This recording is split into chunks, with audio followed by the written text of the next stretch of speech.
Hi అండి. Welcome back to our channel. ఈరోజు recipe వచ్చేసి రొయ్యల బిర్యానీ అనమాట. ఇలా కనుక చేసుకుంటే సూపర్ టేస్ట్‌గా కుదురుతుందండి.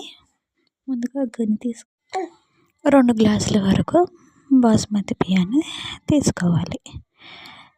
తీసుకున్న తర్వాత నీళ్ళు పోసుకొని శుభ్రంగా 2, 3 సార్లు శుభ్రంగా కడుక్కొని మళ్ళీ నీళ్ళు పోసుకొని ఒక గంట పాటు పక్కన నానబెట్టుకుందాం. ఇప్పుడు అల్లాన్ని వెల్లుల్లిపాయల్ని పేస్ట్ చేసుకొని పక్కన ఉంచుకుందాం. రొయ్యలు తీసుకొని శుభ్రంగా క్లీన్ చేసుకొని నరాలు తీసేసుకొని కొద్దిగా ఉప్పు, పావు టీ స్పూన్ పసుపు, ఒక చెక్క నిమ్మరసం వేసుకొని నీసు వాసన రాకుండా అనమాట నిమ్మకాయ మొత్తం కలిసేలా కలుపుకొని శుభ్రంగా నీళ్ళు పోసుకొని కడుక్కొని పక్కన ఉంచుకుందాం. ఇప్పుడు 3 ఉల్లిపాయలు, 2 టమాటాలు, 4, 5 పచ్చిమిరపకాయలు సన్న ముక్కలుగా కోసుకొని పక్కన ఉంచుకుందాం. ఇప్పుడు స్టవ్ వెలిగించుకొని కడాయి పెట్టుకొని డీప్ ఫ్రైకి సరిపడా నూనె పోసుకొని మనం శుభ్రం చేసి పెట్టుకున్న రొయ్యల్ని మొత్తాన్ని వేసుకొని మంచి గోల్డెన్ కలర్ వచ్చేంత వరకు వేపుకోవాలి. పచ్చివాసన అనేది ఉండదన్నమాట. ఇలా వేపుకొని కనుక బిర్యానీ చేసుకుంటే. ఈ వేగే లోపల ఒక గిన్నె పెట్టుకొని 2 టేబుల్ స్పూన్ల నెయ్యి వేసుకొని బిర్యానీ స్పైసెస్ అన్నీ వేసుకొని ఒక 2 నిమిషాల పాటు వేపుకోవాలి. ఇలా వేగిన తర్వాత మనం ముందుగా కోసి పెట్టుకున్న ఉల్లిపాయ ముక్కలు, పచ్చిమిరపకాయ ముక్కలను కూడా వేసుకొని మంచి కలర్ వచ్చేంత వరకు వేపుకుందాం.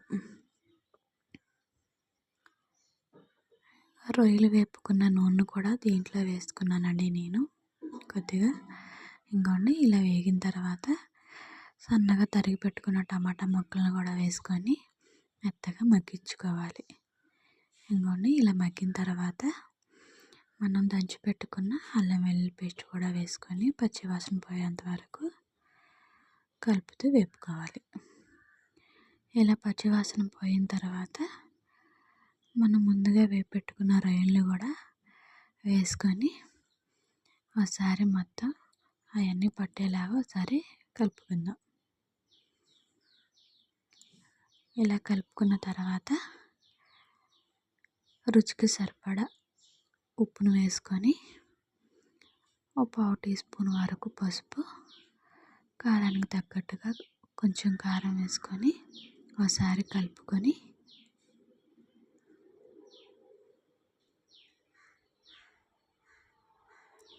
ధనియాల పొడి వేసుకున్నానండి. కొద్దిగా కొత్తిమీర, పుదీనా కూడా వేసుకొని ఒకసారి కలుపుకున్న తర్వాత ఒక అరచెక్క నిమ్మరసాన్ని కూడా పిండుకొని మనం ముందుగా నానబెట్టుకున్న బాస్మతి బియ్యాన్ని కూడా వేసుకొని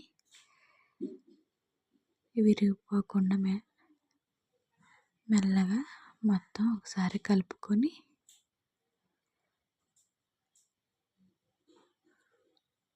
ఒక నిమిషం పాటు ఇలా కలుపుకున్న తర్వాత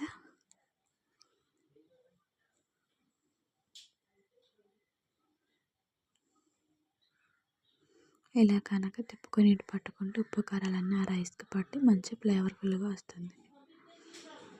ఇప్పుడు ఒక గ్లాసుకి గ్లాసున్నర చొప్పున నీళ్ళను వేసుకొని నేను ఇక్కడ 2 గ్లాసులు తీసుకున్నాను కాబట్టి 3 గ్లాసుల వరకు నీళ్ళు పోసుకున్నానండి. ఇవన్నీ ఒకసారి కలిసేటట్టుగా కలుపుకొని మూత పెట్టుకొని ఒక 20 నిమిషాలు కనుక మీడియం మంట మీద ఉడికించుకుంటే మన రొయ్యల బిర్యానీ అయితే రెడీ అండి. కొద్దిగా కొత్తిమీర చిమ్ముకొని ఒక హాఫ్ టీ స్పూన్ వరకు నెయ్యిని కూడా వేసుకొని మూత పెట్టుకొని ఇంకోండి చూసారు కదా ఎంత బాగుందో బిర్యానీ అయితే. టేస్ట్ అయితే నెక్స్ట్ లెవెల్లో వచ్చిందండి. మీరు కూడా ఒకసారి ట్రై చేసి ఎలా వచ్చిందో కామెంట్ చేయండి. ఈ వీడియో కనుక నచ్చితే లైక్ అండ్ సబ్స్క్రైబ్ మాత్రం మర్చిపోవద్దు. Bye bye.